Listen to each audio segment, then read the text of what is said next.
नितिन जी, क्या एलोपैथी के पास शुगर का इलाज है? ये आप मुझसे ज्यादा बेटर बता सकते हैं एक्चुअली। कोई ऐसा पेशेंट आपने देखा है जो डायबिटिक ट्रीटमेंट पे है और ठीक हो गया हो? करेक्ट। तो हाँ। मुझे बताने की जरूरत नहीं, हर एक आदमी को पता है। अगर मैं पार्शियली बोलूं, जो मैकेनिज्म ऑफ ये जो है ड्रग जो ये लेते हैं basically, how they treat basically, correct. So they control the sugar, है ना। बेसिकली वो शुगर को कंट्रोल करते हैं आपके ब्लड में। अब ये कैसे करते हैं? आइदर ये इंक्रीज करते हैं insulin, first thing, correct. Secondly, और क्या होता है, by reducing the glucose level, glucose को लेवल को रिड्यूस कर दो, या फिर इंसुलिन को इंक्रीज कर दो। दोनों ही केस में क्या होने वाला है, आपका ब्लड ग्लूकोज लेवल प्रॉपर होगा। तो दैट्स हाउ ये मेडिसिन एक्ट करता है इनका, ठीक है। बट यहाँ पे कहीं भी आप देखेंगे क्योर होने का सवाल नहीं आ रहा, ठीक है। तो क्या होता है, पेशेंट को सिम्टोमेटिक रिलीफ मिल जाता है, पेशेंट फील सिम्टोमेटिकली अच्छा लग रहा है, बेटर है, करेक्ट। बट जैसा ही हम ये मेडिसिन स्टॉप करते हैं, सिम्टम्स एग्रीवेट हो जाते हैं। इनफैक्ट ऐसा होता है, अगर वो 500 का भी मेटफॉर्मिन ले रहा है तो 1000 पे आ जाए, करेक्ट। हर बार ये इंक्रीज हो रहा है।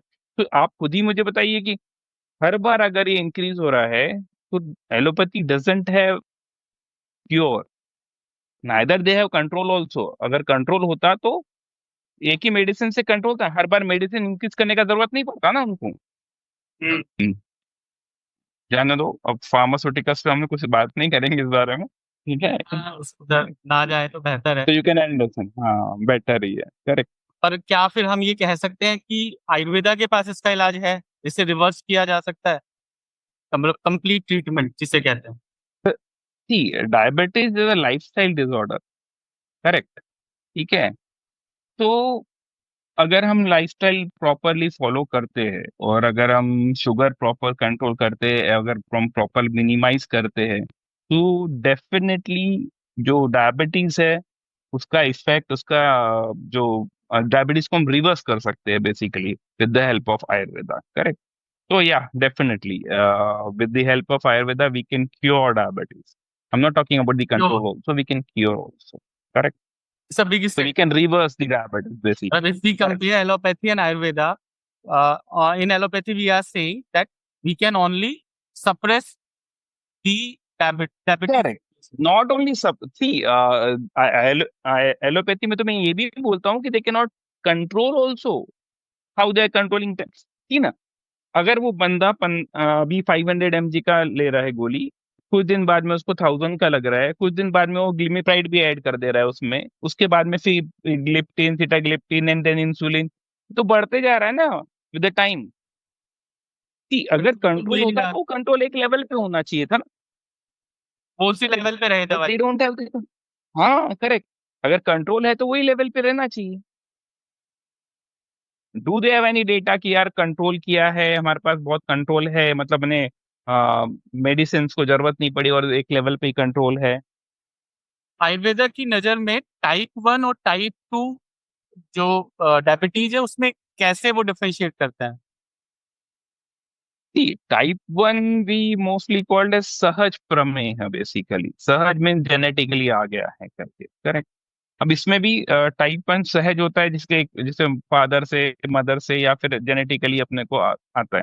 बट फ्रैंकली स्पीकिंग, अगर हम देखते हैं कई सारे डिजीज में वगैरह, डिजीज में भी अगर हम लाइफस्टाइल या फिर हम अपना डाइट फॉलो करें, अगर हम होते हैं ना, अपथ्य पान, पथ्य अपथ्य का पालन करते हैं प्रॉपरली, करेक्ट, तो सही से डाइट लें। ये भी हम रोक सकते हैं। सही से डाइट ले तो ये सहज प्रमेह भी हम काफी हद तक कंट्रोल कर सकते हैं। I am not talking about cure here, basically ये जेनेटिकली आ रहा है, करेक्ट।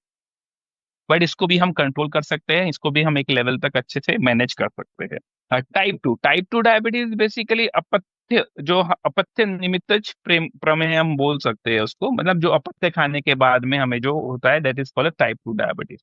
उसको वो कैटेगरी में we can consider type 2 diabetes. वो तो हो ही तो सकता वो बेसिकली डाइट बेस्ड, वो तो आराम से हो सकता है, इफ यू मैनेज एवरीथिंग, आराम से वी कैन इजीली क्योर करते हैं। है। अगर एलोपैथी के हिसाब से इंसुलिन की डिपेंडेंसी आ चुकी है पेशेंट के ऊपर डायबिटीज में, तो क्या वहां से भी रिवर्सल संभव है? डिपेंड्स। करेक्ट। इंसुलिन की आ गई है, लेकिन हाँ, जैसे हम इंसुलिन बंद ना करते हुए साइमल्टेनियसली अगर आयुर्वेद की कुछ मेडिसिन और साथ में उसके जैसे डाइट प्लान्स वगैरह अगर हम प्रॉपरली करते हैं, so definitely we can reduce step by steps insulin dose also, and we can reverse the insulin also to normal tablets पे भी हम लोग शिफ्ट कर सकते हैं, and it has been done. मेरे खुद पेशेंट्स है जो इंसुलिन से वापस नॉर्मल इस पे लाइफस्टाइल पे आए हैं, जो मेडिसिन पे आए हैं। करेक्ट। सो ये होता है, आराम से रिवर्स हो सकता है अगर हम प्रॉपरली अगर फॉलो करते हैं तो डेफिनेटली इट्स पॉसिबल। डायबिटीज को लेके हम पेशेंट्स के लिए ना कुछ मिथ्स होते हैं। जैसे एक सबसे बड़ा मिथ क्या है कि मीठा खाना ही शुगर की असली वजह है, ऐसा कुछ है? हाँ, added sugar is there. Added sugar हम अगर लेते हैं तो वो है, बट अगर अब मैं आप आपको अगर पूछता हूँ क्या शुगर क्या है बेसिकली, आप बोलोगे मीठा है वो शुगर है। करेक्ट। बट गेहूं भी शुगर ही है, उसमें भी कार्ब्स ही है। 65%, 60 to 65% ऑफ कार्ब्स गेहूं में होता है, तो it is also sugar. Correct. तो शुगर भी। डायरेक्ट शुगर तो डेफिनेटली डेफिनेटली है, ऐसा नहीं, डायरेक्ट शुगर तो है ही है। ठीक है। बट इसके साथ में वीट वगैरह बाकी सब चीजों में भी काफी सारे मात्रा में शुगर होता है। ठीक है। सो हम ये सिर्फ कहना कि सिर्फ मीठा खाया इसलिए डायबिटीज हो गया, टीडियस। करेक्ट। बट हाँ, डेफिनेटली एडेड शुगर, ये क्योंकि आज के डेट में जो भी जूस वगैरह है, उसमें फ्लेवर एंड एडेड शुगर ज्यादा होते हैं। एक प्रोडक्ट जो आप पैकेट फूड जो भी लेते हो, जो मीठे पैकेट फूड है, उसमें एडेड शुगर होता ही होता है, and that is harmful, definitely that is very harmful. Correct. ये अगर जैसे एक आदमी है जिसे शुगर नहीं है, तो क्या, और मैं वो आदमी ज्यादा मीठा खाता है, ओके। तो मीठे जूस पीना, जो बाहर के पैकेज फूड है उसमें मीठा है, मिठाइयाँ खाना, करेक्ट। वजह बन वही मैं सकता है। आपको बता रहा हूँ। करेक्ट, वही मैं बता रहा हूँ, जो फ्लेवर्ड फूड है, एडेड शुगर है। करेक्ट। वो बन, अगर मैं अब मेरी दादी की बात बताऊं तो मेरी दादी चाय में 4 चम्मच शुगर डाल के, शक्कर डाल के पीती थी। खड़ी चम्मच बट की वजह से। टिल, हाँ, वो मेरे को मीठी चाय होना करके 2 चम्मच और डालती थी। सो आई हैव सीन कि ऐसा भी होता है, बट फर्क नहीं पड़ता है। मेटाबॉलिक गुड था, बाकी सब चीजें अच्छी थी, काफी डाइट फॉलो था, टाइम टू टाइम एवरीथिंग था। चाय भी वो बहुत ज्यादा नहीं लेती, 2 टाइम चाय फिक्स थी। तो शी इज, वो सब कुछ फॉलो कर रही थी प्रॉपर वे से, लाइफस्टाइल प्रॉपर वे से फॉलो कर रही थी। ठीक फ्रूट में जैसे नेचुरल शुगर होती है, क्या वो डायबिटिक लोग खा सकते हैं?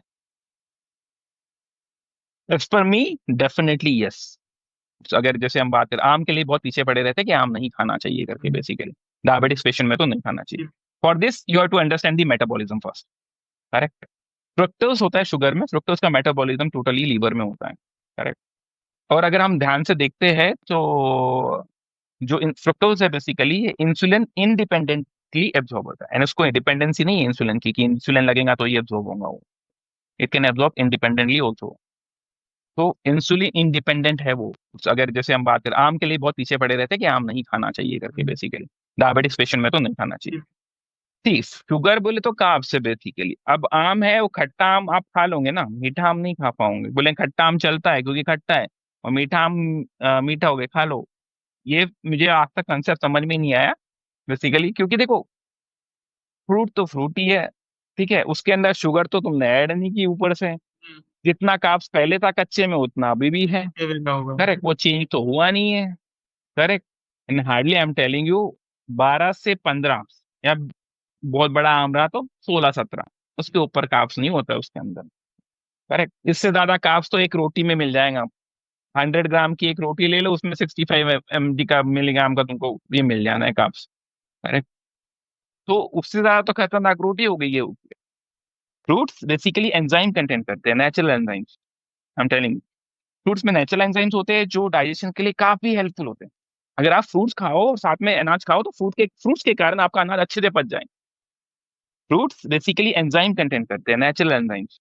For my patient I am telling you कि मैं सजेस्ट करता हूँ कि you go for fruits basically. In fact मैं तो ये बोलता हूँ जितना फ्रूट्स खा सकते खाओ, कोई वरी नहीं है, आई विल मैनेज। आपका शुगर कैसे मैनेज करना है, आई विल सी। क्या शुगर कम करने के लिए गेहूं छोड़ देना चाहिए? गेहूं? गेहूं। जी। हाँ, या आई कैन से गेहूं छोड़ सकते हैं, बट गेहूं में भी वही है, राइस भी छोड़ना पड़ेगा, फिर राइस में भी it's all about the carbs basically. Correct. आप गेहूं में भी कार्ब्स ही करते हैं, कार्ब्स जिसमें है तो आपको कार्ब्स डाइट कम करना पड़ेगा। रा- और बेटर इफ ऐसे कि रादर देन वो सब छोड़ने की बजाय, लेकिन डाइट अपन प्रॉपरली करना, और मिलेट्स पे अगर अपन थोड़ा शिफ्ट हो जाए, मिलेट्स इज बेटर देन, मतलब गेहूं से बेटर होते हैं। ठीक है, ऑल्दो अगर हम देखेंगे तो उसमें भी शुगर कार्ब्स उतना ही होता है, ऑलमोस्ट सब मिलेट में उतना ही होता है। बस ग्लूटेन एक फैक्टर है जो उसके अंदर गेहूं में होता है, बाकी इसमें नहीं होता है। ठीक है। तो गेहूं छोड़ना एक तरीके से अगर कैन से 50-50 है। करेक्ट। कैन आऊंगे क्या, फिर ऐसा भी हो जाएगा ना। जैसे इंटरमिटेंट फास्टिंग का आजकल काफी क्रेज चल रहा है, क्या ये डायबिटीज के नजरिए से आयुर्वेदा इसको रिकमेंड करता है? कि आयुर्वेदा बेसिकली 2 टाइम का ही फूड रिकमेंड करता है। 2 time in the sense, basically आपको हर खाने के बीच में 6 घंटे का गैप होना चाहिए आइडिया। करेक्ट। तो आप सुबह मॉर्निंग में खाओ, एक नाइट में खाओ, अच्छा खासा डाइट आप कंट्रोल कर सकते हो। इंटरमीडियंट फास्टिंग का जो है वो ट्रेंड एक्चुअली आयुर्वेदा में नहीं है, जो आप वो बोल रहे हो।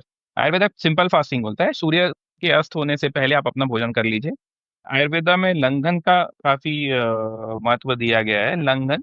और आयुर्वेद में 2 टाइम का खाने का स्पेसिफिकली वैसे भी दिया गया है, तो मतलब सुबह आप मॉर्निंग में खा लीजिए, फिर सूर्यास्त के पहले खा लीजिए, 7 बजे के पहले। तो ऑटोमेटिकली बीच में काफी गैप हो जाता है। इंटरमीडियंट फास्टिंग जो आज के ट्रेंड में चल रहा है कि सुबह थोड़ा थोड़ा करके फिर बीच में 2 4 या 5 बार खाना, दो, ये आयुर्वेद प्रेफर नहीं करता है। बेसिकली आयुर्वेद में लंघन एक अच्छा खासा वर्ड आया है, जहाँ लंघन मतलब उपवास। करेक्ट, अपने पेट को उतना फास्टिंग देना है, लंघन देना है। रिसर्च बेस पे अगर हम बात करते हैं तो autophagy is a process basically. ठीक है। जिसमें क्या होता है, अगर हम 12 से 14 घंटे का अगर हम उपवास रखते हैं, तो उसके बाद बॉडी अपने अपनी ही बॉडी के अनवांटेड सेल्स को खाना शुरू करती है। It is called autophagy. और ये जापान के साइंटिस्ट ने अच्छी तरीके से प्रूवन है, इट इज वो पूरा जापान में उसका स्टडी किया गया है। It is the term also given, वहीं पे दिया गया है ऑटोफैगी का बेसिकली जो कुछ है। रिसर्च बेस पे अगर हम बात करते हैं तो autophagy is a process basically. ठीक है। आयुर्वेद में तो कौन सी हर्ब्स हैं जो साइंटिफिकली प्रूवन है कि शुगर के मरीजों के लिए काम करती हैं? स्पेसिफिकली अभी तो आसना है, जो लैटिन नेम है Pterocarpus marsupium. Correct. This is Latin name basically. तो ये काफी, इसके कषाय वगैरह आते हैं, आसनादि काढ़ा आता है, आसनादि क्वाथ आता है। फिर आसनादि की टैबलेट्स भी आती है। आसना आदि मतलब उसके अंदर में आसना आदि काढ़ा अगर हम बात करेंगे तो अराउंड 20-20+ मेडिसिन उसके अंदर, हर्ब्स उसके अंदर है इंक्लूडिंग करके, वो अच्छा काम करती है। क्या आयुर्वेदिक जो मेडिसिन हैं, अगर वो सही तरीके से ना ली जाए तो क्या वो खतरनाक हो सकती हैं या कोई साइड इफेक्ट्स हैं? खतरनाक तो नहीं मैं बोलूंगा, बट हाँ डेफिनेटली साइड इफेक्ट तो हो ही सकते हैं कोई भी मेडिसिन के।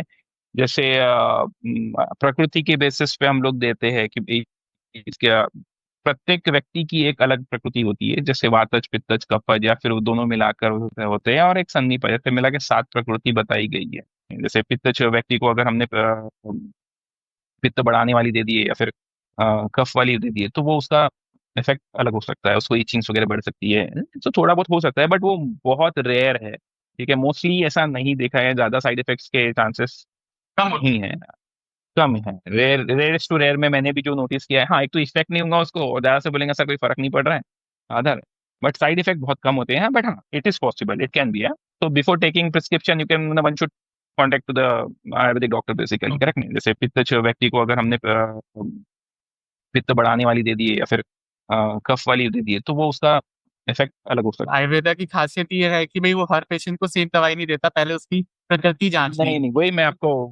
हाँ वही मैं आपको एक्सप्लेन करना चाह रहा था अभी करके, कि कोई भी उठा के भाई ये मैं खा रहा हूँ तो तुम भी ये खा लो, मैं भी ये खा लो, वो भी खा लो। हाँ, जैसे आसना है, asana is the working on diabetes, so we can take asana, but asana के साथ में रादर और कौन सी मेडिसिन आनी चाहिए, वो डिपेंड करेगा उसकी प्रकृति पे। ठीक है। सर कुछ किचन हर्ब्स हैं, जैसे मेथी हो गई, दालचीनी हो गई, जामुन हो गई, तो करेक्ट। क्या ये डायबिटीज में सच में काम करती हैं? लोग जो नुस्खे बहुत यूट्यूब पे बहुत देखते हैं। अच्छा। करेक्ट करेक्ट, हाँ नहीं काफी हद तक काम करती है, ऐसा नहीं। देखिए क्या है ना, हमारा जो खान पान है भारतीय पद्धति के हिसाब से, जो अपना खान पान माना जाता है, उसमें काफी सारे मसाले का इन्वॉल्वमेंट है। ठीक है। और आप देखोगे कि हर हर देश में, या फिर हम देश बोलते हैं बेसिकली, जैसे हम स्टेट भी है जो केरला है, या साउथ में जाओगे तो अलग खाना मिलेगा, यहाँ जाएंगे तो अलग खाना मिलेगा। बट उसके अंदर मसाले जो है कहीं ना कहीं से आप देखेंगे थोड़ा बहुत अपने मिलते जुलते ही मसाले डलते हैं, और देश के हिसाब से, ऋतु के हिसाब से, काल के हिसाब से अलग अलग मसाले डलते हैं। और आपने देखे होंगे हमारे यहाँ हर तरह के त्योहार है इंडिया में, हर तरह के त्योहार है। जैसे महाराष्ट्र में भी हम बोलेंगे तो पोला आता है, ठीक है। पोला आता है, पूरन पोड़ी बनती है। पूरन पोड़ी एक तरीके का डिश है basically, sweet roti you can say, with चने की दाल से बनाई जाती है पर्टिकुलरली। करेक्ट। तो उस हिसाब से, यहाँ के हिसाब से, महाराष्ट्र के हिसाब से, उसकी कंडीशंस के हिसाब से इट इज गुड। करेक्ट। ये बहुत कारगर होती है, इसमें जायफल डलता है, जायफल इज ऑल्सो वेरी गुड। ठीक है। तो हर किचन का जो हमारे पूर्वजों ने, या जो हमारे एंसेस्टर ने, ये सब जो दिया गया है ज्ञान अपने को, जो देके गए हैं, ये काफी यूजफुल है। ये उसके हिसाब से, ऋतु के हिसाब से, देश के हिसाब से, काल के हिसाब से उन्होंने बराबर देके गया है। तो कोई भी हम सब बोले हैं, जो हर्ब्स वगैरह हमारे इसमें है, जो दी गई है, वो काफी यूजफुल है। सो डेफिनेटली, हमें अब दालचीनी की बात करें, दालचीनी इज वेरी गुड। ये ब्लड थिनर भी है, I am telling you. It's a natural blood thinner, antioxidant, बहुत सारी property, it is anti fungal also. Correct, बहुत प्रॉपर्टी है दालचीनी की। करेक्ट। तो दालचीनी डलता है हमारे काफी सारे मसालों में, डलता है काफी सारे खानों में, डलता है अपने। दालचीनी इज गुड बेसिकली। अगर हम ये प्रॉपरली लेते हैं तो नॉट ओनली हम डायबिटीज में कंट्रोल करने में थोड़ा सा हेल्प मिलती है, बाकी बाकी काफी सारी चीजें जो वैसे कंट्रोल नहीं हो सकती है, दालचीनी से। इवन फैट कटर करके भी दालचीनी काफी अच्छा काम करता है। क्या डायबिटिक लोगों के लिए स्ट्रेस उनका असली दुश्मन है? कह सकते हैं स्ट्रेस ज्यादा इम्पेक्ट डालता है? हाँ, अगर मेरे हिसाब से पूछोगे, चिंता। स्ट्रेस बोले तो चिंता, हाँ। किसी का है वो चिंता, ऐसी डाकनी काट कले जो खाए, वैद्य बेचारा क्या करे, कितनी दवा खिलाए। करेक्ट। बिल्कुल। तो चिंता से बड़ी कुछ नहीं, चिंता इक्वल टू चिता, यू कैन अंडरस्टैंड। फिर कुछ भी, कोई वैद्य काम नहीं कर सकता if you are having stress. You too अपने आप को स्ट्रेस रिड्यूस करना। आप में भी काफी सारी मेडिसिन है जो आयुर्वेद में काम करती है, जो स्ट्रेस रिड्यूस करने में हेल्प करती है। And of course, yoga, pranayam, and meditation is very helpful in stress management, काफी हद तक मैनेजमेंट। और आज के डेट में stress is the biggest enemy, I can से biggest factor for any sort of disease. कोई लाइफ स्टाइल चेंज जो एक डायबिटिक को करना चाहिए, क्या क्या सुझाव देंगे आप? Life style change. एक वर्ड में अगर मैं कहूँ तो आप मैदा छोड़ दीजिए। अच्छा। ठीक है। तो लाइफस्टाइल में काफी सारा दिनचर्या, ऋतुचर्या काफी बताई गई है आयुर्वेद में, काफी हद तक बहुत डिटेल में बताया गया है। ठीक है। बट अगर हम, मैं बहुत ज्यादा अगर आपको बोलूंगा कि ये छोड़ दो वो छोड़ दो, तो लोग बोलेंगे, मैं खाऊं क्या। करेक्ट। तो बेसिकली आप अनहेल्दी फूड अवॉइड कर सकते हैं, जंक फूड अवॉइड कर सकते हैं। ठीक है। तो एक आध बार हम once a while you can have, definitely you can have, में कोई नुकसान नहीं है। But frequently, definitely no. Correct. And मैदा सबसे बड़ा दुश्मन है आज के डेट में, इंडिया का सबसे बड़ा दुश्मन मैदा ही है। ठीक है। मोर देन 50-60% पीपल है जो आज के डेट में फैट का, ओबेसिटी की तरफ जा रहे हैं। और ओबेसिटी डेफिनेटली उसके बाद में डायबिटीज होना, काफी है। फिर शुगर आती है। ठीक है। सो ये एक स्टेप बाय स्टेप ही चलता है। तो फिर शुगर अगर आ गई तो फिर बहुत बीमारी अपने आप आई जाएंगी। फिर अपने आप ही आता है शुगर, इज द मतलब एक I can say warning bell है। ठीक है। कि भाई अब हाँ, अब अपने को नॉर्मल वापस में लाइफ स्टाइल में आना पड़ेगा, अदरवाइज यहाँ से हम और, कहते हैं ना, पहले एक दवाई खाते हैं, फिर हम दो दवाई खाते हैं, फिर ऐसे धीरे धीरे दवाइयों का नाश्ता होना शुरू हो जाता है। सर एक छोटा सा रैपिड फायर को करते हैं हम राउंड, जिसमें Yeah, आपने sure. हाँ या ना में जवाब देना है, छोटे से छोटा। हाँ या ना में मेरे जवाब आते नहीं actually, but I try. Okay. छोटे क्योंकि आयुर्वेद है ना, थोड़ा सा लंबा होता है। तो सबसे पहला सवाल, क्या क्या चीनी जहर है? या डेफिनेटली है। अगर आप ज्यादा क्वांटिटी में ले रहे हैं तो इट इज डेफिनेटली शुगर की बीमारी जेनेटिक है या लाइफस्टाइल है? बोथ। और बोथ जेनेटिक भी, लाइफस्टाइल। डायबिटिक को क्या सही खान पान से रिवर्स किया जा सकता है? बिल्कुल, यस डेफिनेटली। अगर हम प्रॉपरली अगर खान पान रखते हैं अपना, तो हम डेफिनेटली इसको रिवर्स कर सकते हैं।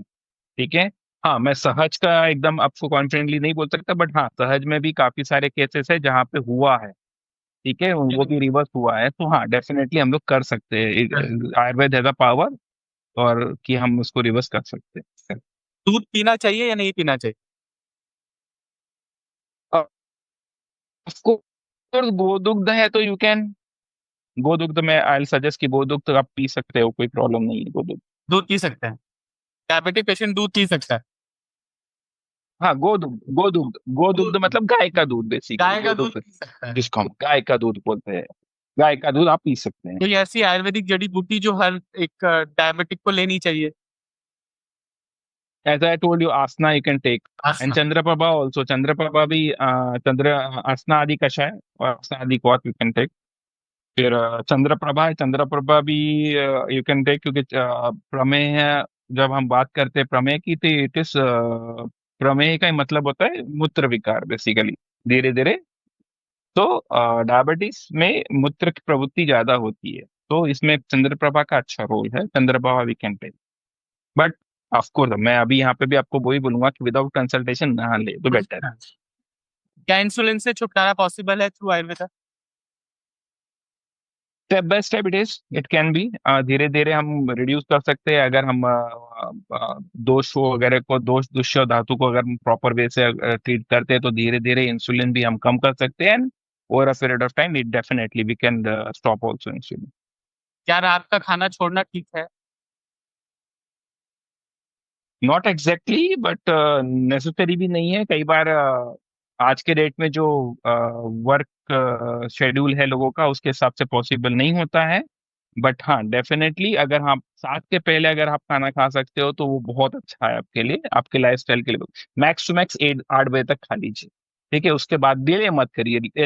लेट नाइट फूड अगर आप अवॉइड करें तो that is better for you. क्या शुगर की वजह से आंखों की रोशनी जा सकती है? या डेफिनेटली जा सकती है, बिकॉज शुगर से डायबिटीज रेटिनोपैथी हो सकता है, एंड उसके वो they can lead to the that. कोई एक ऐसा फूड आइटम जो सभी डायबिटिक पेशेंट्स को एकदम से बंद कर देना चाहिए तुरंत? मैं आपको पहले भी कह चुका हूँ, मैदा यू कैन मैदा, स्टॉप, मैदा मैदे डेफिनेटली, से बना मैदा हुआ बंद ही कर दीजिए। मैदा अवॉइड। मैदा मैदा। से बड़ा जहर कोई नहीं है। मैदा आपकी अग्नि खराब करेगा, अग्नि खराब दूंगा, बाकी सब चीजें प्रोसेस के पीछे चालू होता है। क्योंकि कोई बीमारी विदाउट अग्नि डैमेज के नहीं होती। अग्नि मतलब अपनी जठर अग्नि होती है पेट की, अगर वो सही चली तो सब बराबर है, अगर वो खराब तो सब खराब। आयुर्वेदा को अगर हमें एक कैटेगरी देनी हो, स्लो या सेफ, कौन सा? It is safe, definitely it is safe, उसका कोई सवाल ही नहीं। बट स्लो भी हम लोग नहीं बोलेंगे, बिकॉज हम कोई सिम्टम्स को ट्रीट नहीं कर रहे हैं। यहाँ मैं आपको अभी भी फिर से बता रहा हूँ, अगर मैं सिम्टम्स को ट्रीट कर रहा हूँ तो मैं बुखार की दवाई दे दूंगा, बुखार तुरंत कम हो जाएगा। सी आयुर्वेदा सिम्टम्स पे एक्ट नहीं करता है। We find the root cause of disease and we completely cure it. Correct, तो हम उस पे बिलीव करते हैं। तो जो बॉडी में टॉक्सिन्स बने हुए हैं सिंस लॉन्ग टाइम, वो एक शॉर्ट पीरियड में कैसे रिमूव हो सकते हैं, मुझे बताओ। It is not possible. So we cannot say कि Ayurveda is slow. Ayurveda is not slow basically. Ayurveda works on the exact cause of the disease. So Ayurveda, they gives us the complete cure.